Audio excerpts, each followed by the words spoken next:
என்னடா இவன் ரொம்ப நாளா வீடியோவே போடல, யூடியூப்லாம் விட்டுட்டான்னு நினைச்சிருப்பீங்க. அதெல்லாம் இல்ல, நம்ம தலைவன் எஸ்டிஆர் சொன்ன மாதிரி என்ன நானே ரெடி பண்ணிட்டு இருந்தேன். ஃபியூயலை ஏத்தணும், தேஞ்சு போன டயரை மாத்தணும், திருப்பி நம்மள ரெடி பண்ணணும். அதுக்கப்புறம் வண்டி உள்ள வந்ததுன்னு வச்சுக்கோங்க. அப்பெல்லாம் சொல்லணும்னு ஆசைதான், ஆனா முடியல. ஏன்னா வெளியெல்லாம் சுத்தல, அவ்வளவா டைமே கரெக்டா இருந்தது, வேலைக்கெல்லாம் போகணும். அதனால பிஸி ஷெட்யூல்ல மாட்டிருந்தனால என்னால கண்டினியூஸா வீடியோஸே போட முடியல. ரொம்ப நாள் ஆச்சு சொல்லி வேற. Hi guys, welcome to day clips. நான் உங்க தீபு.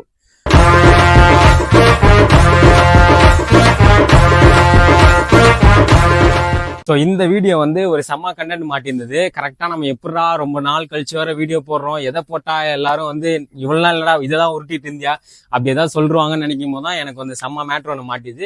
இப்போ ரீசெண்ட் டைம்ஸ்ல வந்து எல்லாரும் பார்த்துருப்பீங்க என்னோட இன்ஸ்டா ஸ்டோரில், என்ன இவன் திடீர்னு நீயா நானான்னு போட்டுன்னு இருக்கான், இவன் எங்க வந்தான் அப்படின்ற மாதிரி நான் கூட கிளிப்ஸ்லாம் கூட போட்டுட்டு இருந்தேன். ஸோ அந்த கதையை தான் சொல்ல போறேன், நான் எப்படி வந்து நீயா நானாக்குள்ள போனேன். ஸோ இந்த வீடியோட டைட்டிலே இப்படிதான், have I entered Neeya Naana. First நீயா நானாக்குள்ள நான் எப்படி போனேன்னா, என்னோட யூடியூப் வீடியோஸ்லாம் பார்த்து எனக்கு ஒரு இன்ஸ்டாகிராம்ல மெசேஜ் இருந்தது. இந்த மாதிரி உங்க யூடியூப் வீடியோஸ் நான் பார்த்துருக்கேன், இந்த டாபிக் டிங்க்னு ஒரு டாபிக் பத்தி உங்களுக்கு இன்ட்ரெஸ்ட் இருக்கு, நீங்க வீடியோ கூட பேசியிருக்கீங்க, அதனாலதான் உங்களுக்கு கூப்பிடுறோம், வந்து பேசுறீங்களான்னு கேட்டாங்க. ஃபர்ஸ்ட் நான் பார்த்த உடனே ஏதோ ஃபேக் போல நினைச்சேன்னா, அந்த ஒரு பொண்ணு தான் அமைச்சிருந்தாங்க. அவங்க ப்ரொஃபைல்ல போய் பார்த்தா ரொம்ப கம்மியான ஃபாலோவர்ஸ் தான். அப்பயே நான் குரூப்ல ஸ்கிரீன்ஷாட்லாம் போட்டு சொன்ன ஃப்ரெண்ட்ஸ் கிட்ட, மச்சான் அந்த மாதிரி கேட்கறாங்கடான்னு. பார்த்தா ஃபேக் மாதிரி இருக்குது, போய் மாட்டிக்க போறேன் எங்கேயாவது நானுங்க. எனக்கு லைட்டா பயம் ஆயிடுச்சு. அப்ப என் ஆஃபீஸ் ஃப்ரெண்ட்ஸ் கிட்ட சொன்னேன். அப்ப அதுல என் ஃப்ரெண்டு அஜய் தான் வந்து, இல்ல நீங்க போங்கன்ட்டு அவன் தான் போனை பிடிங்க மெசேஜ் எல்லாம் பண்ணிட்டு இருந்தான், என்ன டாபிக் எங்க வரணும் அதெல்லாம் கேட்கும்போது அப்பதான் எனக்கு கன்ஃபார்ம் ஆச்சு, சரி இவங்க நீயா நானாதான்னு. அப்போ அவங்க கால் பண்ணி கேட்டாங்க, உங்களுக்கு இதுல இன்ட்ரெஸ்ட் இருக்கா, இந்த டாபிக்கை பத்தி நீங்க என்ன நினைக்கிறீங்க அப்படின்னு ஒரு சின்ன இன்டர்வியூ மாதிரிலாம் வச்சாங்க. நான் அதை பத்தி எல்லாம் சொன்னதுக்கு அப்புறம் ஓகே நீங்க ஆபீஸ்க்கு வரணும். நான் விஜய் டிவின்னு உடனே சரி பக்கத்துல இருக்குன்னு பார்த்தா அவங்க இவிபிக்கு வாங்க, ஷூட் இருக்கு அப்படின்லாம் சொன்னாங்க. சரி அவங்களே கூப்பிட்டுருக்காங்க நீயா நானா ஷோ, நம்ம இது வரைக்கும் டிவில தான் பார்த்திருக்கோம், சரி அங்க போய் என்னதான் நடக்குது அப்படின்னு சொல்லி பார்க்கலாம் தான் நான் கலந்துக்கிட்டேன். போகும்போது தான் யோசிச்சேன், சரி அவங்க கண்டென்ட்ல நம்ம ஒரு கண்டென்ட்டா எடுத்து விளாக் போட்டுருலாம் சொல்லிட்டு நான் ஒரு விளாக் பண்ணியிருக்கேன். அதை இப்ப பாருங்க. காலங்காத்தால 5 மணிக்கு அலாரம் வச்சு கிளம்பி நான் இப்போ ஒரு 8:30க்கு இங்க நின்றுட்டு இருக்கிறதுக்கு ரீசன் வந்து, நான் வந்து ஃபர்ஸ்ட் டைம் நீயா நானா போறேன். ஃபர்ஸ்ட் டைம் போறதுனால எனக்கு ஒரு மாதிரி பதட்டமா இருந்தது. அதுக்குதான் நம்மளோட லோக்கல் கையை கூட்டின்னு வந்திருக்கேன். இவன் யாருன்னு பாத்தீங்கன்னா, சென்னைக்குள்ள உங்களுக்கு எங்க போனாலும் ரோட்டு தலையா இருப்பான். மச்சான் கால் பண்ணி எங்கடா போகணும்னு கேட்டா போதும், அங்கலே அந்த பஸ் ஏறு, அவன் இறக்கி விடுவான். இறங்கிட்டு இவன் எந்த அளவுக்கு ப்ரோவா இருப்பானா, நம்ம ஒரு இடத்துக்கு போயிட்டேன் மச்சான் இங்க எங்கடா போனா சேஃபா இருக்குன்னா, 3வது லெஃப்ட் எடுத்துக்கா, அங்கதான் கரெக்டா இருக்கும், போய் உட்காருப்போ அப்படின்னுவான். அந்த அளவுக்கு வந்து நமக்கு ஒரு ரூட்டு தலையா இருப்பான். இதுல என்ன பியூட்டி என்னன்னா, ஃபர்ஸ்ட் டைம் நான் இதுதான் என்னோட ஃபர்ஸ்ட் சேனல்லாம் இல்ல, ஃபர்ஸ்ட் டைம் நான் வந்து சன் டிவி போயிருக்கேன். அப்ப கூட எனக்கு பயமா இருந்தது, அப்ப கூட இவனை தான் வச்சுட்டு போனேன். அதே கண்டினியூட்டியோட இவனை கூப்பிட்டு வந்திருக்கேன். ஸோ நீயா நானால வேற கூப்பிட்டு இருக்காங்க, கொஞ்சம் லைட்டா பயமா இருக்கு. இதான் ஃபர்ஸ்ட் டைம் இவிபிக்குள்ள போறேன், வாங்க பாப்போம் என்னெல்லாம் இருக்குன்னு. இப்ப நம்ம எங்க போயிட்டு இருக்கோம்னா பிலிம் சிட்டிக்குள்ளதான் இருக்கோம். இப்ப செட் 3க்கு நம்மள கூப்பிட்டுருக்காங்க, செட் 3க்கு தான் நம்ம போயிட்டு இருக்கோம். செட் 3 எங்க இருக்குன்னு கேட்டேன். சார் பிக் பாஸ் செட் பக்கத்துல இருக்குன்னாங்க. இந்த விஜய் டிவில பாக்குறது ஃபுல்லா இங்கதான் இருக்கும் போல, இங்க எங்க அடிச்சுட்டு பிக் பாஸ் அந்த மாதிரிலாம் சொல்றாங்க. நான் கூட நினைச்சேன் சும்மா நார்மலா விஜய் டிவில இருந்து கால் பண்ணுவாங்க, இங்க வந்துருங்க அங்க வந்துருங்கன்னு. ஆனா அவங்க பக்காவா ஒரு டீம் வச்சு ஃபாலோ பண்றாங்க. நேத்து நைட்டு கால் பண்ணி ஓகே தானே சார் வந்துருவீங்களான்னு கேக்குறாங்க. இப்ப காலைல நான் அவங்க தான் எழுப்பி விட்டாங்க, கால் பண்ணி சார் இந்த மாதிரி எப்ப சார் வருவீங்கன்னு. அப்புறம் தான் வந்துருன்னு. அப்புறம் இப்போ ஒரு 10 மினிட்ஸ் இறங்கிறதுக்கு முன்னாடி கூட அவங்க கால் பண்ணி எங்க சார் இருக்கீங்க, வந்துருவீங்களா கரெக்டா அப்படின்னு சொன்னாங்க. ஆனா செமையா இருக்குல்ல, இந்த ரோட்லயே பார்த்தனா ஒரு ஷேர் ஆட்டோ ஓட்டியே சம்பாதிச்சிடலாம் போல இருக்கு, அவ்வளவு தூரமா இருக்கு. நான் என்ன நினைச்சேன், நார்மலா வீடு மாதிரி தான் இருக்கும்னு நினைச்சேன். ஆனா அது பெரிய இண்டஸ்ட்ரியல் எஸ்டேட் மாதிரி இருக்கு பாக்கவே. ஆனா உள்ள போதான் தெரியுது ஒரு பிலிம் ஒரு ஷூட் பண்ற இடமா. ஆமா, ஆக்சுவலா நான் கூட அவங்க விஜய் டிவில இருந்து கால் பண்றாங்க வந்துருங்கன்னு உடனே நினைச்சேன், கிண்டில ஒரு ஸ்டார் விஜய்னு ஒரு ஆபீஸ் இருக்கும், சரி அங்கதான் கூப்பிடுறாங்க போல. ஏன்னா எனக்கு சன் டிவில கால் வந்ததுல, அங்க பார்த்தா எங்க வரணும்னு கேட்டப்ப அவங்க அந்த எம்ஆர்சி டவர் இருக்கே சன் டிவி, அங்கதான் கூப்பிட்டாங்க. கூப்பிட்டு பார்த்தா அங்க இந்த நம்ம சன் மியூசிக் செட் எல்லாம் இருந்தது, அவங்க காலர்ஸ் கிட்ட எல்லாம் பேசுவாங்களே அந்த செட் எல்லாமே இருந்தது. அதே மாதிரி சரி அந்த ஸ்டார் விஜய்ல கூப்பிட்டாங்க, ஜாலி கிண்டி தான் பக்கத்துல தான் போயிட்டு வந்துடலான்னு பார்த்தா அவங்க சொன்னாங்க இவிபின்னு. ஆனா இங்க வந்து பார்த்தாதான் தெரியுது இவங்க இதை வந்து ஃபுல்லா செட்டுக்குன்னே வச்சிருக்காங்க. அங்கேயே பார்த்தோன்னா செட்டு நம்பர் எல்லாம் போட்டிருக்கு 6 அந்த மாதிரிலாம். இப்ப நான் வந்து எக்ஸைட்டா இருக்கிறதே இந்த பிக் பாஸ் வீடு எங்க இருக்குன்னு பார்க்கதான். அநேகமா எனக்கு தெரிஞ்சு அந்த பக்கம் தான் பிக் பாஸ் வீடு எல்லாம் இருக்குன்னு நினைக்கிறேன். அதுதான் பிக் பாஸ் வீடுன்னு நினைக்கிறேன். அதுவும் இல்லாம இப்ப பாத்தீங்கன்னா நிறைய செட் வந்து ரெடி பண்ணிட்டு இருக்காங்க. பிரிச்சு போடுறாங்க, திரும்பி அதே ஜாயின் பண்றாங்க. அப்கமிங்ல நிறைய குக் வித் கோமாளி மாதிரி நிறைய ஷோஸ் வந்து எதிர்பார்க்கலாம்னு நினைக்கிறேன் நம்ம. இப்பதான் வந்து கலக்க போகுது யார் வந்து அடுத்த சீசன் ஸ்டார்ட் பண்ணிட்டாங்க. அது கொஞ்சம் ஓடிக்கிட்டு இருக்குது. அதுவும் இல்லாம பழைய மாதிரி எல்லாம் இப்ப இல்ல. பழைய ஆட்களும் இப்ப இல்ல. பழைய ஆட்கள் இருந்தாலும் இன்னும் பயங்கரமா கேபி போயிட்டு இருக்கும். ஆமா. என்ன பண்றது, அவங்களே அந்த சினிமா அந்த இப்ப உள்ள வரவங்க எல்லாம் என்ன ஆசை, எப்படியாவது சின்ன சின்ன ரோல்ஸ் பிடிச்சி டைரக்டா சினிமால போயிடலான்னு. ஆனா நிறைய பேரால இப்ப அந்த விஜய் டிவிலே எடுத்துக்கிட்டோம்னா சந்தானம், சிவகார்த்திகேயன், ரியோ கூட சன் மியூசிக்னு நினைக்கிறேன், அந்த மாதிரி ஒரு விரல விட்டு என்றவங்க மட்டும்தான் சினிமா உடைச்சிட்டு போயிருக்காங்க. யோகி பாபு மத்தவங்க தீபு வந்து உடைச்சிட்டு பாப்பாரு. தம்பி போதும்பா. வயசுலயே சொல்லுவாங்க இந்த மாதிரி துலாம் ராசிக்காரெல்லாம் வந்து இந்த கலையில கொஞ்சம் நிறைய இன்ட்ரெஸ்ட் இருக்குன்னுவாங்க. அதனால என்ன தெரியல, நான் பேசிக்காவே இந்த டப் ஸ்மாஷ், ரீல்ஸ், டிக்டாக் இதுலலாம் கொஞ்சம் இன்ட்ரெஸ்டா தான் இருப்பேன். அப்படிதான் பார்த்து என்னோட டப் ஸ்மாஷ் மாத்துதான் வந்து என்ன ஒரு வாட்டி சன் டிவில கூப்பிட்டாங்க. நான் சன் டிவி போனேன்னு சொல்லியிருந்தேன். சன் டிவில கூப்பிட்டாங்க. இந்த மாதிரி அப்போ ஒரு ஷோ பண்ணிட்டு இருந்தாங்க ஆதித்யால. இந்த டப் ஸ்மாஷ்ல பண்றவங்க எல்லாம் கூப்பிட்டு பண்ணாங்க. இதுவும் பார்த்தோன்னா நான் விஸ்டம் டாக்ஸ்ல வந்து பேசிட்டு இருந்தேன் ஒரு கண்டென்ட் வீடியோவை. அந்த வீடியோவை பார்த்துட்டு தான் என்ன கூப்பிட்டு இருக்காங்க. அப்ப தெரிஞ்சது ஓகே நம்ம வந்து இந்த கடவுளால் ஆசீர்வதிக்கப்பட்ட குழந்தை நம்ம. ஏன்னா இப்ப நம்மளை பார்த்து நீங்க பேசுறத பார்த்துருக்கோம், நீங்க கண்டிப்பா வரணும் அப்படின்லாம் கூப்பிட்டு இருக்காங்கன்னா எனக்குள்ள என்னமோ இருக்குந்துருக்கு பாரு. நம்ம சொன்ன மாதிரி இதோ இங்கதான் பிக் பாஸ் செட் இருக்கு. நம்மளோட புது தலைவர் விஜய் சேதுபதி இருக்காரு. அனிமா அவர் இப்பெல்லாம் இருக்க மாட்டாரு. அவரே சண்டே அவருக்கு ஒரு எபிசோடு காமிச்சு ஐயா இதாயா நீங்க பேசணும்னு சொல்லுவாங்க போல இருக்கு. இதுக்குள்ளதான் இருப்பாங்க போல. எல்லாம் குளிச்சுக்கிட்டு இப்ப மணி என்ன மச்சான் எத்தனை மணிக்கு அந்த காலை 9 மணின்னு பாட்டு போடுவாங்க. 8 மணியா? நம்ம 1 hour லேட்டா வந்துட்டோம். இல்லைன்னா அவங்க சாங்கியாச்சு கேட்டு இருந்திருக்கலாம். நம்ம வந்து செட்டுக்கு வந்துட்டு பேர் ரெஜிஸ்டர் பண்ணோம். அவங்க வந்து நேம் லிஸ்ட் பார்த்தாங்க. பார்த்துட்டு ஓகே சார் போயிட்டு சாப்பிடலையா, சாப்பிடலாம் சாப்பிட்டு வந்து வாங்க, அதுக்கப்புறம் உங்களுக்கு ஃப்ரெஷ்ஷாக ரூம் தரலாம்னு சொன்னாங்க. ஸோ ஃபர்ஸ்ட் டைம் வந்து நம்ம ப்ரொடக்ஷன் ஃபுட் சாப்பிட போறோம். விஜய் டிவி ப்ரொடக்ஷன் ஃபுட் எப்படி இருக்குன்னு வாங்க வந்து போலாம்.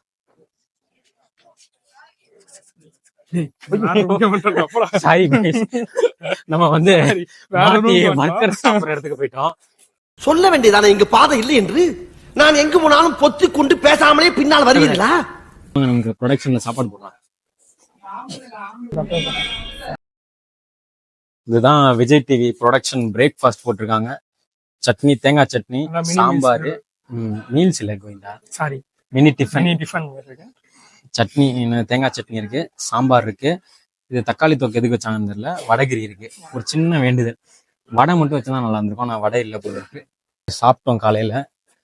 சாப்பாடு வந்து கொஞ்சம் ஆவரேஜா தான் இருக்கு. ஆனா நம்ம வந்து சொல்லக்கூடாது, ஏன்னா வசிக்கிற வயிற்று நல்லா இருக்குன்டாமா அங்க அப்படின்னா நல்லாதான் இருக்கு.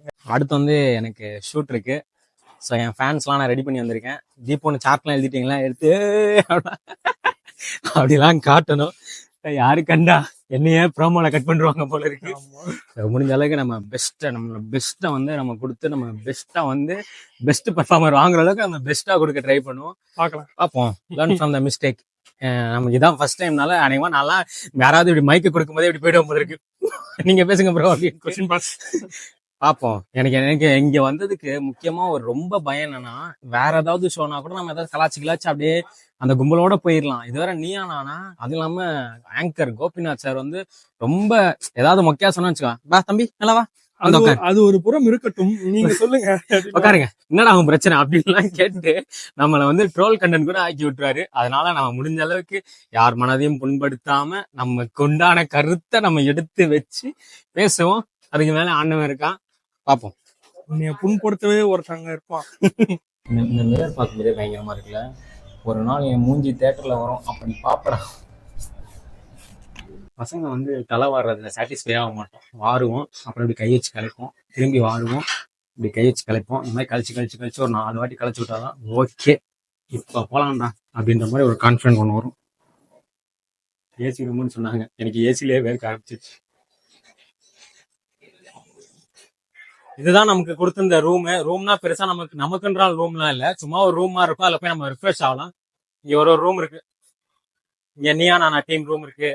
இங்கதான் இந்த ஷோவோட நாயகன் இருக்காரு. நம்ம போயிட்டு இப்ப ஸ்டார்ட் ஆக போதுன்னு நினைக்கிறேன். பரபரப்பாயிட்டாங்க, பயமா இருக்கு. அவங்க கூப்பிட்டதுக்கு அப்புறம் நான் போய் நின்ன நேம் லிஸ்ட் படி அவங்க பேர்லாம் கூப்பிட்டாங்க. அதுக்கப்புறம் உள்ள போன உடனே ஃபர்ஸ்ட் சொன்னது என்னன்னா, ஃபோனை வந்து சைலண்ட்ல போடாதீங்க, இல்லை வைப்ரேட்ல போடாதீங்க. ஏன்னா நம்ம மைக்கை வாங்கி பேசும்போது இந்த வைப்ரேஷன் வந்தால் அந்த நமக்கே தெரியும் கீன்னு ஒரு சவுண்ட்லாம் வரும்ல, அந்த மாதிரி வந்துடும், அதனால நீங்கள் சுவிட்ச் ஆஃப் பண்ணுறது தான் நல்லது, ஏரோப்ளைன் மோடு கூட போடாதீங்க, சுவிட்ச் ஆஃப் பண்ணுங்கன்னு சொல்லிக்கிட்டே இருந்தாங்க. ஸோ அதனால் சுவிட்ச் ஆஃப் பண்ணனால என்னால் நடுவில் இந்த வீடியோஸ்லாம் போட முடியல. அப்புறம் எல்லாரையும் இந்த டிங்க்குக்கு சப்போர்ட் பண்ணுறவங்க ஒரு சைடு, அகெயின்ஸ்ட் ஒரு சைடு தான், நான்லாம் அகெயின்ஸ்ட் தான் போய் நின்னேன். அப்போ நான் போய் ஒரு 2 பேர் என் கூட வந்தாங்க. அப்போ நான் நினச்சிருந்தேன், சரி எல்லாரும் இந்த மாதிரி யூடியூபர்ஸ் வருவாங்க போல, நம்ம ஏதாவது தெரிஞ்ச யூடியூபர்ஸ் இருக்காங்களான்னு பார்த்தா யாருமே தெரியல. அப்புறம் தான் கேட்டேன், நீங்கள் எப்படி ப்ரோ வந்தீங்கன்னு ஒரு 2 பேர் கிட்ட கேட்டேன். அவங்க எப்படின்னா அவங்க ஆஃபீஸ் எம்ப்ளாயிஸ் தான் வந்திருக்காங்க. என்ன மேட்ருனா, இந்த நியானா டீம்லேருந்தே சில பேர்லாம் போய் ஆஃபீஸில் ஒரு டிபேட் மாதிரி நடத்துவாங்க, யாரெல்லாம் பேசுகிறாங்க அப்படின்ட்டு. நல்லா பேசுகிறவங்களோட நம்பரு நேம் எல்லாம் வாங்கிட்டு இவங்க கால் பண்ணி இந்த மாதிரி ஷோஸ் இருக்குது வந்து அட்டன் பண்ணுங்க அப்படின்னு சொல்லி கூப்பிடுவாங்க. அப்படி வந்தவங்க தான் 2 பேர். ஸோ அவங்கள பார்த்தவொடனே எனக்கு ஒரு கான்ஃபிடன்ஸ் இருந்தது, ஓகே அவங்க வந்து நார்மலாக இருக்கவங்க, நம்ம வந்து கொஞ்சம் யூடியூப்லலாம் பேசுகிறவன், கொஞ்சம் கான்ஃபிடென்ட்டாக என்னோட கான்ஃபிடென்ட்டை பில்ட் பண்ணிட்டு அப்புறம் என் பேர் கூப்பிட்டாங்கன்னு போய் நின்னா அப்புறம் தான் தெரியுது, நம்ம அந்த நியானாவில் பார்க்குறவங்க எல்லாருமே அவங்களா போய் அந்த சேரில் உட்காரல.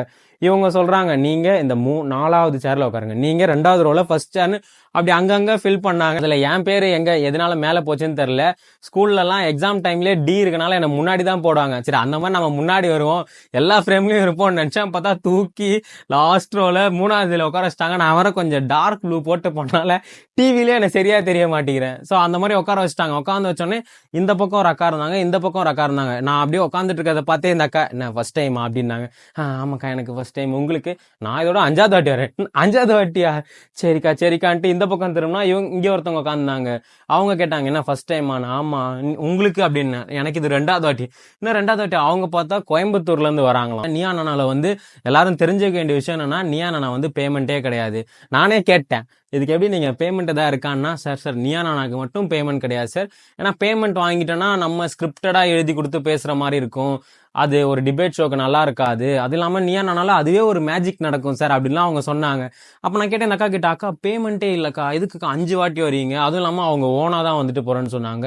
நம்ம மாதிரி இந்த வண்டிலாம் வச்சு அவங்களுக்கு தரல, அதனால ஓனாக வந்தேன்னாங்க. இதுக்கு 5 வாட்டி வந்துட்டு இருக்கீங்க அப்படின்னு கேட்டதுக்கு, என்னோட ஃப்ரீடமை நான் இங்கே தான்ப்பா பேச முடியுது, நல்லா இருக்குன்றாங்க. போன வருஷம் கூட எங்கள் அப்பாவோட வந்திருந்தேன், எங்கள் அப்பா ஆப்போசிட்டில் உட்காந்தாரு, நான் இங்கேருந்து பேசிட்டு இருந்தேன் அப்படின்னு அவங்க என்ஜாய் பண்ணுறாங்க. சரி இந்த பக்கம் திரும்பி நீங்கள் எதுக்குக்கா வந்தீங்கன்னு கேட்டால், வாழ்க்கை எப்படி தெரியுமோன்னு யாருக்குப்பா தெரியும், இதே ஷோவில் வந்தவ தான் இப்போ சன் மியூசிக்கில் விஜேவா இருக்கா, அந்த மாதிரி எனக்கு ஒரு சான்ஸ் கிடைக்காதா அப்படின்னு நாங்கள் கேட்ட உடனே, ஐயோ நமக்கு தான் இது கன்னி சாமி மாதிரி முதல் வாட்டி வந்து உட்காந்துட்டோம் போல் இருக்கு தெரியாம அப்படின்ற மாதிரி எனக்கு ஒரு மாதிரி பயம்ல உட்காந்துட்டு இருந்தேன். அப்புறம் எல்லாருமே ஃபுல் சீட்டிங் ஆனதுக்கு அப்புறம் ஆப்போசிட்ல அந்த டிங்கை சப்போர்ட் பண்ற மாதிரி கப்புள்ஸா நிறைய பேர் வந்திருந்தாங்க. லாஸ்ட் ரோ பார்த்தா காலியா இருந்தது. அப்புறம் என் ஃப்ரெண்டு சொல்லிட்டு இருந்தான், டே என்ன கூப்பிடுறாங்கடா, முன்ன எதுக்குடா கூப்பிடுறாங்கன்னா, ஆப்போசிட்ல ஆள் இல்ல, ஆப்போசிட்ல உட்காந்து உங்க ஃப்ரெண்டை எதிர்த்து பேசுங்க அப்படின்னு சொல்லி கூப்பிடுறாங்கடா. நான் அவனை போட்டு டார்ச்சர் பண்ணியிருக்காங்க. நாங்களும் பார்த்தோம், லாஸ்ட் ரோ காலியாவே வந்தது. அப்புறம் கொஞ்ச நேரத்துக்கு மேல ஃபில் ஆயிடுச்சு. பார்த்தா இங்க வந்திருந்தோம்ல, அவங்க கூட யாராவது சப்போர்ட் பண்ண அவங்க ஹஸ்பண்ட் ஒய்ஃப் அந்த மாதிரி உட்காந்துருப்பாங்க, அவங்கள ஃபுல்லா தூக்கி ஸ்பேஸ் ஃபில் பண்ணி வச்சிருக்காங்க. நான் பேசிட்டே இருக்கும்போது பார்த்தேன், ஒருத்தங்க கிட்ட மைக் கொடுத்தாங்க. நான் சும்மா தாங்க வந்தேனோ, அப்படியா, சரி வேற ஆள் கிட்ட கொடுங்க அப்படின்ற மாதிரி கொடுத்தாங்க. அப்புறம் எல்லாருமே சீட்டிங் ஆயாச்சு. சீட் ஆனதுக்கு அப்புறம் ஒரு பேப்பர் மாதிரி கொடுத்துட்டு இருந்தாங்க, எல்லாருக்கும் பாஸ் பண்ணி பெண்ணெல்லாம் கொடுத்தாங்க. சரி என்னன்னு எடுத்து பார்த்தா அவங்களோட அந்த டேர்ம்ஸ் அண்ட் கண்டிஷன்ஸ்லாம் போட்டிருந்தாங்க. அந்த டேர்ம்ஸ் அண்ட் கண்டிஷன் பார்த்தோன்னே எனக்கு பயம் வந்துருச்சு. ஏன்னா அதில் என்ன பாயிண்ட்ஸ்லாம் போட்டிருந்ததுன்னா, இந்த மாதிரி இந்த ஷோ வந்து உங்களுக்கு ஏதாவது ஆபத்தாக இருந்தால், இப்போ ஏதாவது மேலேருந்து கீழே விழுந்து இல்லை நீங்கள் வீட்டுக்கு போகும்போது இறந்துட்டீங்கன்னா நாங்கள் எதுவும் பொறுப்பு இல்லை அப்படின்ற மாதிரிலாம் இருந்தது அந்த டேர்ம்ஸ் அண்ட் கண்டிஷனில். அதை பார்த்தோன்னே பயமாயிடுச்சு. அப்புறம் உட்காந்ததுக்கப்புறம் டேரக்டர் சொல்லிட்டு இருக்காரு, இந்த மாதிரி நாங்கள் லைட்டை ஆஃப் பண்ணிட்டு ஆன் பண்ணும்போது எல்லாம் கை தட்டுங்க அப்படின்னு. அப்புறம் சரி ஆஃப் பண்ணிட்டு ஆன் பண்ணுவோம், பார்த்தா கை தட்டிட்டு இருந்தோம். அப்போ எதுக்கு தட்டணும்னு தெரியல. அப்புறம் டிவியில் பார்க்கும்போது தான் தெரியுது, இது அந்த ஷோ ஓப்பன் பண்ணும்போதே பார்த்தா ஆடியன்ஸ்லாம் கிளாப் தட்டிட்டு இருப்பாங்களே, அது இப்படி தான் எடுக்கிறாங்க. சும்மா கட்டாக வச்சு கிளாப் தட்ட விட்டுட்டு ஓகே அப்படின்ட்டு அந்த ஓப்பனிங் இதுவாக போட்டு விட்டுறாங்க. அதுக்கப்புறம் தான் ஷோவோட ஸ்டார் கோபிநாத் சார் வந்திருந்தாரு. அவர் பக்காவாக ஒரு ப்ரௌன் கலர் காஸ்டியூம்லாம் கொடுத்துருந்தாங்க. அவர் போடுறது எல்லாமே புதுசுங்க, கோட்டு புதுசு, ஷூ புதுசு. ஷூலாம் பார்த்தோன்னா நடக்கும்போது நறுக்குன்னு சவுண்டு கேட்குது அந்த புது ஷூனால. அதுக்கப்புறம் உள்ளே வந்தோடனே அவர் ரெகுலராக பேசுவார்னு பார்த்தோம், அவர் பேசவே இல்லை. போய் செவரை பார்த்துட்டு அவர் ஏதோ அவருக்குள்ளே சொல்லி ப்ரிப்பேர் பண்ணிட்டு இருந்தார். அப்போ தான் தெரிஞ்சது 18 வருஷமாக அந்த ஷோ நடத்துகிறாரு, அவராலேயே டக்குன்னு ஸ்டார்ட் பண்ண முடியல. அவர் மனசை அப்படியே கண்ட்ரோல் பண்ணிக்கிட்டு ஓகே 1 2 3 அந்த மாதிரி சொல்லி ஸ்டார்ட் பண்ணுறாரு. அப்புறம் ஷோவை ஸ்டார்ட் பண்ணாங்க. ஃபஸ்ட்டு ஸ்டார்ட் பண்ணும்போது அவர் அந்த டிங்கை சப்போர்ட் பண்ணுற கப்பிள்ஸ் கிட்டலாம் மைக் கொடுத்து, நீங்கள் ஒருத்தர் உங்களோட அபிப்பிராயம் சொல்லுங்கள், நீங்கள் எதுக்கு டிங்காக இருக்கீங்க அப்படின்னு கேட்டு சொன்னார். ஸோ அவங்க எல்லாருக்குமே 1 by 1 மைக் போச்சு. மைக் போகும்போது தான் நான் நினச்சேன், சரி நமக்கு எப்படியும் மைக் வரும் அப்படின்னு சொல்லிட்டு நான் தைரியமாக என்னோட கான்ஃபிடென்ட் இன்னும் பூஸ்ட் ஆகி நான் பயங்கரமாக உட்காந்துட்டு இருந்தேன். அப்புறம் எங்கள் சைடில் மைக் கொடுத்துட்டு அதே மாதிரி ஒருத்தராக வருவாங்கன்னு நினச்சேன். அவங்க பார்த்தா டக்குன்னு இப்படி ரேண்டமாக கேட்க ஆரம்பிச்சிட்டார். சரின்னு என் கையில் மைக் வந்தது, என் பக்கத்தில் இருக்க அந்த 5 வருஷம் எக்ஸ்பீரியன்ஸ் அக்கா பேசினாங்க. சரி இதான் சான்ஸு, நம்ம அவங்க ஃப்ரேம்லேயே நம்மளும் வந்துடலான்னு நானும் மைக்கை பிடிங்கி ஒரு பாயிண்ட் சொன்னேன். பார்த்தா கோபிநாத் சார், தம்பி அது வேணாண்டா, அது நம்ம அப்புறமா பேசலாம் அப்படின்ட்டாரு. அப்படி சொன்ன உடனே என்னோட மொத்த கான்ஃபிடன்ஸ் டமால்னு உடஞ்சிச்சு. அவ்வளோதான், என்னால் அதுக்கப்புறம் எப்படி பேசுறதுனே தெரியல. ஏன்னா அவர் அப்படி சொன்ன உடனே எனக்கு டக்குன்னு அப்படி சொன்ன உடனே நம்மளை அங்கேயே கட் பண்ணிட்டு அடுத்தவங்க பேசுகிறாங்க, நம்ம அப்படியே எனக்கு அப்படியே நாங்கள் பிளாங்காக உட்காந்துட்டேன். அவ்வளோதான். அதுக்கப்புறம் மைக்கை இப்படி கொடுத்துட்டு அந்த ஃபுல் ஷோ இப்படி உட்காந்து நான் உள்ளே உட்காந்து ரசிச்சுட்டு இருந்தேன். பரவாயில்லப்பா, ஷோ வந்து ஒரு ஸ்ட்ரெச்சாக 3 மணி நேரம் நடத்தினாலும் நடுவில் டீலாம் கொடுக்குறாங்க. இந்த டீ வேணுமா சைடில் கேட்டு சைட்லலாம் வாங்கி குடிச்சிட்டு இருக்காங்க, தண்ணிலாம் குடிக்கிறாங்க. அதோட ரெஸ்ட் ரூம் போயிட்டு இருந்தாங்க. எனக்கு அதுவே பயமாக இருந்தது. பார்த்தா எல்லாரும் அப்படி ஷோ போயிட்டே இருக்கு. அப்படியே நம்ம தேட்டரில் இருந்த மாதிரி அப்படியே எழுந்து கொஞ்சம் நவருங்கன்னு கிளம்பி போகிறாங்க. எனக்கெலாம் முட்டின்னு வந்தது, நான்லாம் மூச்சே விடல. ஒரு கட்டில் எழுந்தால் கூட ஃப்ரேமில் வராமல் போயிட போகிறோன்னு அடக்கிட்டு நல்லா உட்காந்துட்டு இருந்தேன். சரி ஒரு ஃப்ரேம்லேயே வருவோமா அப்படின்னு. அதுக்கப்புறம் ஒரு வழியாக ஒரு 3:30 போல் லஞ்ச் பிரேக் விட்டாங்க. சரி போய் சாப்பிட்டு வாங்க, சாப்பிட்டுட்டு நம்ம கண்டினியூ பண்ணுவோம் அப்படின்ற மாதிரி அனுப்பி விட்டாங்க. சரி அப்பா நம்ம ஒன்றும் பேசவும் இல்லை, சரி வந்ததுக்கு நல்லா சாப்பிட்டு அடுத்த ரவுண்டில் வந்து தெம்பா உட்காந்துக்கலாம் அப்படின்ட்டு நாங்கள் போய் சாப்பிட்டோம். சாப்பிட்டா சாப்பாடு காலையில் கூட டிஃபன் ஏதோ நல்லா ஓகேன்னு கூட சொல்ல முடியாது, சாப்பிட்ற மாதிரி இருந்தது. லஞ்சு பார்த்தா மட்டும் அவங்க வந்து சாம்பார் ரசம்லாம் வச்சுருந்தாங்க, எல்லாம் சப்புன்னு இருந்தது. சரி மீன் குழம்புன்னு வச்சுருந்தாங்க. சரிப்பா எதுவுமே நல்லா இல்லை, ஒரு மீன் குழம்பையாச்சும் சாப்பிட்டு போயிடலான்ட்டு பார்த்தா மீன் குழம்பு தண்ணி மாதிரி இருந்தது. மீன் குழம்புனாலே காரமாக இருக்கும், இல்லை அட்லீஸ்ட் புளிப்பாவாச்சும் இருக்கும். இவங்க எதில் செஞ்சாங்கன்னே தெரில, ஒரு மாதிரி கொஞ்சம் ரொம்ப மொக்கையாக இருந்தது. என் ஃப்ரெண்டெல்லாம் வச்சான் மீன் குழம்பு அப்படின்னு கரண்டியில் மீன்லாம் எடுத்து போட்டாங்க. வச்சான் நல்லா சாப்பிடு அப்படின்னா அவனே சாப்பிட்டுட்டு நல்லா இல்லைடா நான் போய் காரக்குழம்பு ஏதாவது வாங்கி சாப்பிட்டுக்கிறேன்டா அப்படின்ற மாதிரி சாப்பிட்டு வந்தோம். அப்போ தான் லஞ்ச் பிரேக்கில் தான் பார்த்தீங்கன்னா நீங்கள் ஃபோட்டோலாம் எடுத்துக்கோங்க, போய் வீடியோலாம் எடுத்துக்கோங்கன்னு. சரி நம்மளும் வந்ததுக்கு ஒரு 4-5 வீடியோ எடுக்கலான்ட்டு நான் வீடியோலாம் எடுத்துகிட்டு இருந்தேன், அதுவும் போடுறேன். அப்போ தான் வந்து எல்லாருமே கண்ணா பின்னான்னு வீடியோ எடுக்கிறது, ரீல்ஸ் எடுக்கிறது அதுன்னு எல்லாமே பண்ணிட்டு இருந்தாங்க. லஞ்ச் பிரேக் முடிஞ்சுட்டு கூப்பிட்டாங்க வாங்கன்னு. அப்போ என் ஃப்ரெண்டெல்லாம் என்னை பயங்கரமாக பூஸ்ட் பண்ணி விட்டான். ஏய் ஃபர்ஸ்ட் ஹாஃப் தான் விட்டுட்டேன், செகண்ட் ஹாஃபில் விடக்கூடாதுடா, நம்ம கையில் தான்டா இருக்குது, நீ வாங்கி பேசுகிறா, நான் வீட்டிலலாம் கால் பண்ணி சொல்லிட்டேன்டா, எங்கள் அம்மா சண்டே பார்ப்பாங்கடா. அது இல்லாமல் என் ஃப்ரெண்டு என்ன பண்ணான்னா கேமராமேன் பக்கத்தில் உட்காந்துக்கிட்டு, அண்ணா அந்த பையன் இப்போ பேசுவான், ஜூம் வைங்கன்னு. அவரு யாருப்பா அவங்க அங்கேருந்து பேசுகிறாங்க, பார்த்துட்டு இருக்கேன், கையெல்லாம் காட்டுறாங்க என் பக்கம்.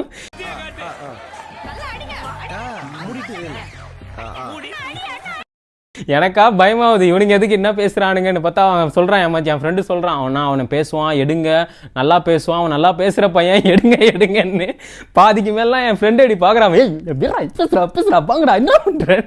அப்புறம் நான் யாராவது இங்கே மைக் கேட்குறாங்கன்னா நான் இப்படி வாங்கி கொடுப்பேன். அதை பார்த்துட்டு கமான் அவர் மைக் கொடுக்குறேன் பேசுகிறான்ட்டு. பாவம் அவன் நான் அவ்வளோ சப்போர்ட் பண்ணி வந்திருந்தான். அவனுக்கு நான் ஒரு ஏமாற்றுறது தான் கொடுத்தேன், அதுலேயே அவன் செம்ம காண்டாயிட்டான். செகண்ட் ஹாஃபெல்லாம் நான் என் பக்கத்தில் இருக்க அக்கா பார்த்தா எல்லாருக்கும் அந்த பில்லோ கொடுப்பாங்களே, அந்த ஒரு ஆட் மாதிரி இருக்குமே, அந்த பில்லோ எங்கள் ரோக்கு வரல. இந்த அக்கா சண்டை போடுறாங்க, எனக்கு பில்லோ கொடுன்னு முன்னாடி வாங்கி வச்சுக்கினாங்க. ஆஹா அந்த அக்கா வேற ஏதோ ஆப்பர்ச்சுனிட்டி கிடைக்குமான்னு வந்து அக்கா இப்போ பில்லோ வாங்கி வச்சுன்னு பேசான்னு பார்த்தா குளிருதுரா, நீ வேற குளிருதுரா, இப்படியே வச்சு நான் இப்போ எப்படி கண்ணை திறந்துனே தூங்குறேன் பாருலாம் சொல்கிறாங்க. ஏக்கா இதுக்காக நீ கோயம்புத்தூர்லேருந்து கிளம்பி வந்தேன் அந்த மாதிரி வச்சு. ஆனால் இந்த பக்கம் இருக்க அக்கா பாவம், இந்த அக்கா சார்ன்னாங்க, மதிக்கவே இல்லையே. எங்கள் ரோல் இருந்ததுலே இந்த லாஸ்ட்டில் ஒரு அக்கா இருந்தாங்க, அவங்க கொஞ்சம் நல்லா பேசினாங்க. இன்னொருத்தர் இருந்தார், எனக்கு அவர் தான் காமெடி. இப்படி மைக்கை வாங்கிட்டு இப்படி வச்சுட்டு வேடிக்கை பார்த்துட்டு இருக்காரு. இங்கேருந்து கேட்குறாங்க, தம்பி மைக் வாங்கப்பாமே. அண்ணா மைக்கு நானா அவர் எதை பேசுகிற மாதிரி இப்படின்ற தவிர மைக்கும் கொடுக்க மாட்டேறாரு, இங்கே கேட்குறவங்களையும் கொடுக்க மாட்டேறேன். அதில் சின்ன சின்ன மொமெண்ட்ஸ் என்னன்னா, நம்ம உட்காந்துட்டு இருக்கோம், இப்படி பக்கத்தில் மைக்குங்க தம்பி முன்னாடி மைக் பின்னாடி மைக் கொடுத்தாங்க, நம்ம இப்படி வாங்கி கொடுக்கறது தான் வேலையாக இருந்தது. ஸோ அதெல்லாம் நல்லா இருந்தது. செகண்ட் ஹாஃப்க்கு மேலே எங்கள் சைட்லாம் யார்கிட்டையுமே மைக் வரல. ஃப்ரண்ட்டில் ஒரு 4 பேருக்கு மட்டும் ஒரு ஸ்பெஷல் சேர் மாதிரி இருந்தது, அவங்க மட்டும் பேசிட்டே இருந்தாங்க. ஒரு கட்டத்துக்கு மேலே கோபிநாத் சார் வந்து அவர் பேர் சொல்லிலாம் கூப்பிட ஆரம்பிச்சாங்க.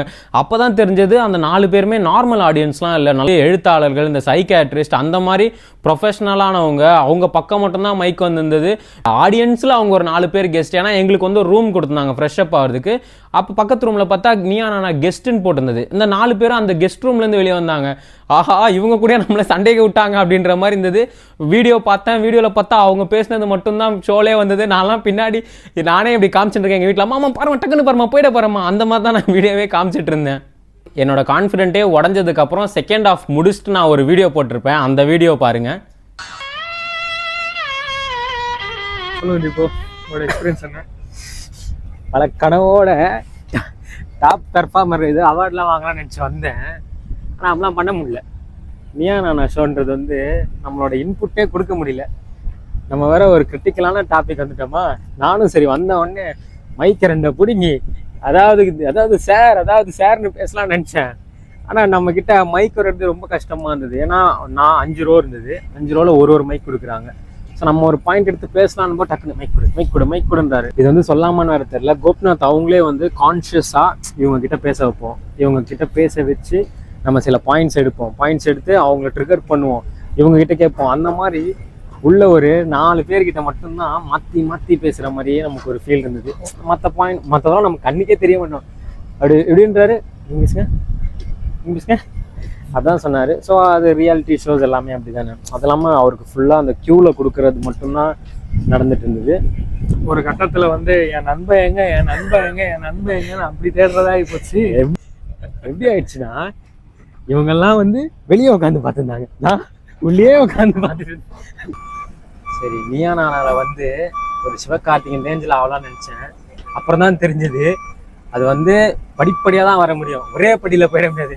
ஒரு இன்ஸ்டாகிராமில் மெசேஜ் வந்ததை பார்த்து நான் அடுத்த சிவகார்த்திகேயன் என்ன நினச்சி வந்தேன் பார்த்தீங்களா. அதெல்லாம் என் புத்தியை நானே செருப்பால் அடிக்கணும். பட் தெரியுது, இதுலேயும் அவங்களோட எஃபர்ட்லாம் தெரியுது. இப்போ ஒரு கண்டஸ்டண்ட்டாக உள்ள வந்து நமக்கே அப்படி இருக்குன்னா, ஒரு ஆடிஷன்லாம் வந்திருந்ததுன்னா சத்தியமாக எப்படி தான் அவங்க அந்த ஆடிஷன் ஸ்டேஜெல்லாம் தாண்டி ஸ்டேஜில் ஒரு பர்ஃபார்ம் பண்ணி ஒரு டைட்டில் அடிக்கிறதுலாம் சத்தியமா வெறும் 5 பேர் மட்டும் இல்ல 1000 பேர். ஆமா, அதுவும் இந்த மாதிரி விஜய் டிவி ஆடிஷன்லாம்னா லைன்ல நிப்பாங்க போல இருக்கு. அதுல பர்ஃபார்ம் பண்ணி ஒருத்தன் ஸ்கிரீன்ல தெரிஞ்சு அவன் எபிசோடு டெலிகாஸ்ட் ஆகி இப்ப நானே இந்த வீடியோலாம் வருவானா கூட தெரியல. ஏதாவது மைக் எடுத்து 2 வார்த்தை போயிட்டு இருந்தா கூட வந்திருப்பான் போல. இப்பெல்லாம் பேக்ரவுண்ட்ல மைக்க வாங்கி அப்படி கொடுக்குறோம், அதெல்லாம் கட் பண்றாங்க. அதனால வரவே மாட்டேன் போல இருக்கு. அப்ப ஏதாவது ஒரு ப்ரோமோ இல்ல ஏதாவது ஒரு வீடியோல ரொம்ப வேணா பாஸ் பண்ணி நான் இங்க ஒரு போட்டோ ஒன்று போட்டு விடுறேன், அதையாச்சும் நான் தெரியுறான்னு பார்ப்போம். ஆனால் ஒரு நல்ல எக்ஸ்பீரியன்ஸாக இருந்தது. ஆனால் நம்ம நினச்சிட்டு இருக்கோம் ஒரு 1 ஹவர் எபிசோடை வந்து நான் ஒரு 2 மணி நேரம் எடுப்பாங்கன்னு. அதான் இல்லவே இல்லை. நம்ம காலைல 8:30 வந்தோம், மணி இப்போ 6 10:30 அந்த மாதிரி ஆரம்பிச்சு ஒரு 6 o'clock தான் முடிச்சாங்க. அதனால இதெல்லாம் வந்து சரியான ப்ராசஸ். 1 டே ஃபுல்லாக அப்படியே ஒரு ஸ்ட்ரெச்சாக எடுக்கிற ஷூட்டை தான் வந்து நமக்கு அழகாக கட் பண்ணி ட்ரிம் பண்ணி போட்டு டிபேட் ஷோ மாதிரினால டைம் கொஞ்சம் கம்மியா இருக்கு. இது குக்வித் கோமாளி ஷோனா ரொம்ப நேரம் போகும்னு நிறைய பேர் சொல்லிட்டு இருக்காங்க. அந்த மாதிரி ஷோஸ் எல்லாமே பெருசா எடுத்து அதை எடிட் பண்ணி கிராஃப்ட் பண்ணி அதெல்லாம் ஒரு மேஜிக் தான். சரி, அடுத்த டிபேட் வந்துச்சுன்னா போவியா? சத்தியமா நல்ல கண்டென்ட், எனக்கே ஒரு கான்ஃபிடென்ட், நல்லா பேசணும்னு மட்டும்தான் வருவேன். ஏன்னா 1 டே வந்துட்டு சும்மா உள்ள உட்காந்து அது நம்ம ஏசி வேற என்னமா போடுறானுங்க, கொஞ்ச நேரத்துலாம் கை காலெல்லாம் விரைச்சிக்கிச்சு விட்டுருந்தா நான் அப்படியே ஐஸா இருந்திருப்பேன். அந்த மாதிரி இருக்கும். உனக்கே நீ அங்க உட்காரும் போது அப்படி இருக்குன்னா எங்களுக்கு எப்படி இருக்கும்? இதுல இவன் வேற பக்கத்துல உட்காந்து பேசுறா என்னதான் பேசுறது அங்க. அப்படிதான் அந்த வீடியோ எடுத்துட்டு இருக்கும் போதும் வேன் எடுக்கிறாங்கன்னொடனே நாங்க ஓடி போயிட்டோம். ஸோ அந்த வீடியோ என்னால் ஃபுல்லா முடிக்க முடியல. ஆனா போயிட்டு வந்ததுல எனக்கு ஒரு நல்ல எக்ஸ்பீரியன்ஸ் கிடைச்சது. இந்த மாதிரி நம்ம ரேண்டமாக போயிட்டு வாய் விட்டுலாம் போய் பேசிடலாம் முடியாது. நல்லா அவங்க பேசும்போதே நல்லா கருத்தோடு தான் பேசுகிறாங்க. அது மட்டும் இல்லாமல் அவங்களுக்கு மக்களுக்கு இப்போ எல்லாருக்குமே வந்து இந்த வைரல் கண்டென்ட் தான் பிடிக்குது. அதனால் இப்போ நம்ம ஏதாவது ஒன்று சொன்னோன்னா அது அவருக்கு சாட்டிஸ்ஃபைங்காக இல்லைனா அதெல்லாம் விட்டுடுறாரு. யாராவது நல்லா பேசினாங்கன்னா டக்குன்னு டேரக்டர் அங்கேருந்து சொல்கிறாரு கேளுங்க அவர் அதை கேளுங்க இதை கேளுங்க அதை கேளுங்கன்ட்டு அவங்ககிட்ட வந்து நோண்டுறாங்க. ஏதாவது நல்லா ஹாட் டாப்பிக்காக வந்தால் அது வைரல் ஆகிடும்ல. அந்த மாதிரி போட்டு ஒருத்தங்களையும் அவங்க தோண்டி கேட்டு தான் அதெல்லாம் கேட்டு தான் அவங்க அந்த 1 ஹவராக கட் பண்ணி போடுறாங்க. அதுக்கப்புறம் நான் வீட்டுக்கு வந்தோடனே எங்கள் வீட்டில் சொன்னேன் இந்த மாதிரி நான் பேசவே இல்லைம்மா, இனிமேல் டிவியில் வருவானான்னு தெரிலன்னு. ஆனால் டிவியில் வந்தேன், பேர் பேசினாங்க, அதெல்லாமே வரல. அவங்களுக்கு எதெல்லாம் கரெக்டாக இதை போட்டால் இது வருமோ அப்படின்ற மாதிரி இருந்தது. அப்புறம் எனக்கு என்ன பர்சனலாக பிடிக்கலன்னா, நார்மலாக ஒரு டிபேட்னா இங்கேருந்து ஒரு கொஸ்டின் ரைஸ் ஆனால் இங்கேருந்து யாராவது ஆன்சர் பண்ணாங்க. ஆனால் இவங்க எப்படி பண்ணாங்கன்னா 1-on-1 மாதிரி பண்ணாங்க. இப்போ இங்கே ஒருத்தர் கேள்வி கேட்குறாங்கன்னா இங்கே ஒருத்தர் பதில் சொல்கிறாங்க, அடுத்தது இவங்க ஒரு கேள்வி கேட்டு இங்கே தான் பேசிகிட்டு இருக்காங்க. நாங்களாம் இப்படி உட்காந்து பார்த்துக்கிட்டு தான் இருந்தோம். இப்போ போயிட்டு வந்ததில் எனக்கு ஒரு நல்ல விஷயம் என்ன நடந்ததுன்னா, என்னோட சேனலுக்கு ஒரு கண்டென்ட் கிடச்சிது. நான் அப்புறம் ஸ்டோரி போட்ட உடனே என் ஃப்ரெண்ட்ஸ்லாம் வந்து நீ எப்படா போன உண்மையிலையா அப்படின்னு கேட்டிருந்தாங்க. ஸோ அவங்களுக்குலாம் தான் இந்த வீடியோ நான் வந்து சமர்ப்பிக்கிறேன், எப்படி போகணும் அப்படின்னு. யாராவது நீயா நானால பார்ட்டிசிபேட் பண்ணால் கூட ஈஸி தான். அவங்களே நம்பர் கொடுக்குறாங்க, டாபிக்ஸும் சொல்கிறாங்க. அந்த டாப்பிக்கில் நீங்கள் இன்ட்ரெஸ்ட்டாக இருந்தீங்கன்னா நீங்கள் பாட்டுன்னு உள்ளே போயிடலாம். அதே மாதிரி ஒரு முக்கியமான விஷயம் என்னென்னா, போகிறீங்கன்னா ஒரு 2 பேராக போங்க. ஏன்னா அதுதான் மேட்ரு.